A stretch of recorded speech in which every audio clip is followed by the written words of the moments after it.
La cité de Dieu de saint Augustin, livre 4, chapitre 18. Si les païens ont eu quelques raisons de faire deux déesses de la félicité et de la fortune. N'a-t-on pas fait aussi une déesse de la félicité? Ne lui a-t-on pas construit un temple, dressé un autel, offert des sacrifices? Il fallait au moins s'en tenir à elle, car où elle se trouve, quel bien peut manquer? Mais non, la fortune a obtenu comme elle le rang et les honneurs divins. Y a-t-il donc quelque différence entre la fortune et la félicité? On dira que la fortune peut être mauvaise, tandis que la félicité, si elle était mauvaise, ne serait plus la félicité. Mais tous les dieux, de quelque sexe qu'ils soient, si toutefois ils ont un sexe, ne doivent-ils pas être réputés également bons? C'était du moins le sentiment de Platon et des autres philosophes, aussi bien que des plus excellents législateurs. Comment donc se fait-il que la fortune soit tantôt bonne et tantôt mauvaise? Serait-ce par hasard que lorsqu'elle devient mauvaise, elle cesse d'être déesse et se change tout d'un coup en un pernicieux démon?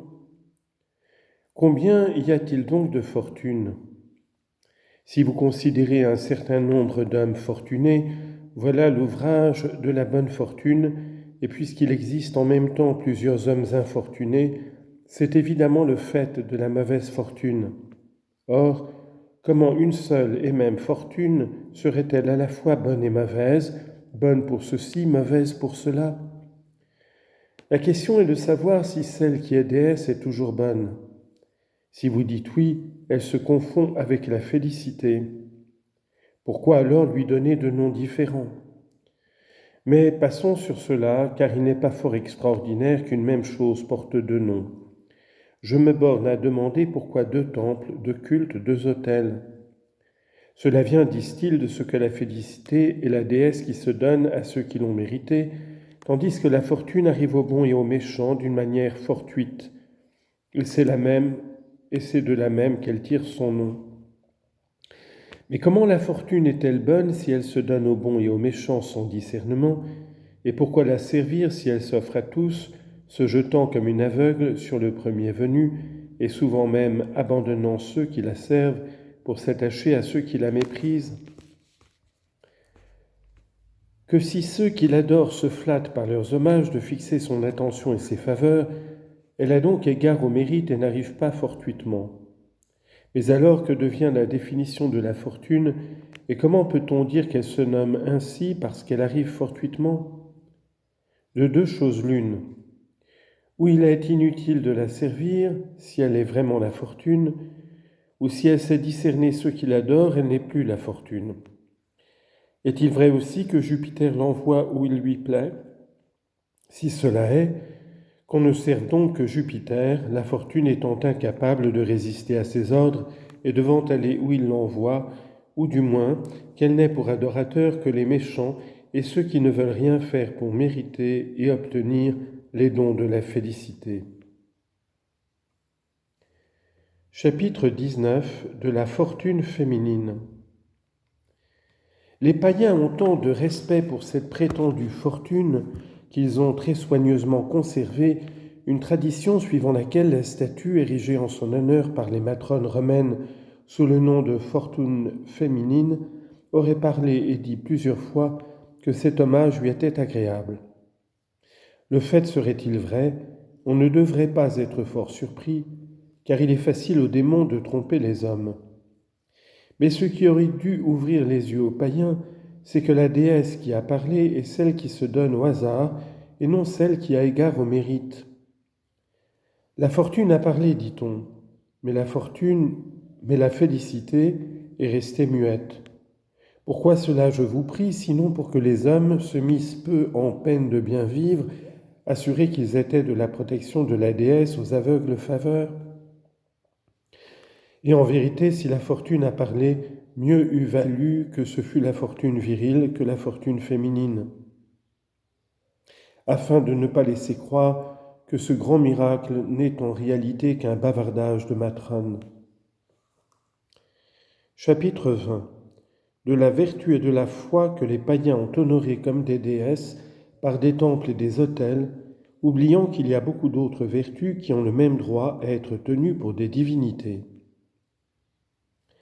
Ils ont fait une déesse de la vertu, et certes, s'il existait une telle divinité, je conviens qu'elle serait préférable à beaucoup d'autres. Mais comme la vertu est un don de Dieu et non une déesse, ne la demandons qu'à celui seul qui peut la donner, et toute la tourbe des faux dieux s'évanouira. Pourquoi aussi ont-ils fait de la foi une déesse et lui ont-ils consacré un temple et un autel ? L'autel de la foi est dans le cœur de quiconque est assez éclairé pour la posséder. D'où savent-ils d'ailleurs ce que c'est que la foi, dont le meilleur et le principal ouvrage est de faire croire au vrai Dieu ? Et puis le culte de la vertu ne suffisait-il pas ? La foi n'est-elle pas où est la vertu ? Eux-mêmes n'ont-ils pas divisé la vertu en 4 espèces, la prudence, la justice, la force et la tempérance ?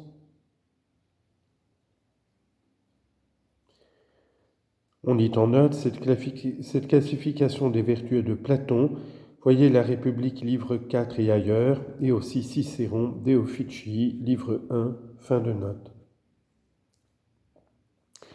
Or la foi fait partie de la justice, surtout parmi nous qui savons que le juste vit de la foi. Habacuc, chapitre 2, verset 4. Mais je m'étonne que des gens si disposés à multiplier les dieux et qui faisaient une déesse de la foi aient cruellement offensé plusieurs déesses en négligeant de diviniser toutes les autres vertus. La tempérance, par exemple, n'a-t-elle pas mérité d'être une déesse ayant procuré tant de gloire à quelques-uns des plus illustres Romains ? Pourquoi la force n'a-t-elle pas des autels, elle qui assura la main de Mucius Scaevola sur le brasier ardent, elle qui précipita Curtius dans un gouffre pour le bien de la patrie, elle enfin qui inspira aux 2 Decius de dévouer leur vie au salut de l'armée, si toutefois il est vrai que ces Romains eussent la force véritable, et que nous n'avons pas à examiner ce que nous n'avons pas à examiner présentement. Qui empêche aussi que la sagesse et la prudence ne figurent au rang des déesses ? Dira-t-on qu'en honorant la vertu en général, on honore toutes ses vertus ? À ce compte, on pourrait donc aussi n'adorer qu'un seul Dieu, si on croit que tous les dieux ne sont que des parties du Dieu suprême. Enfin, la vertu comprend aussi la foi et la chasteté, qui ont été jugés dignes d'avoir leurs autels propres dans des temples séparés.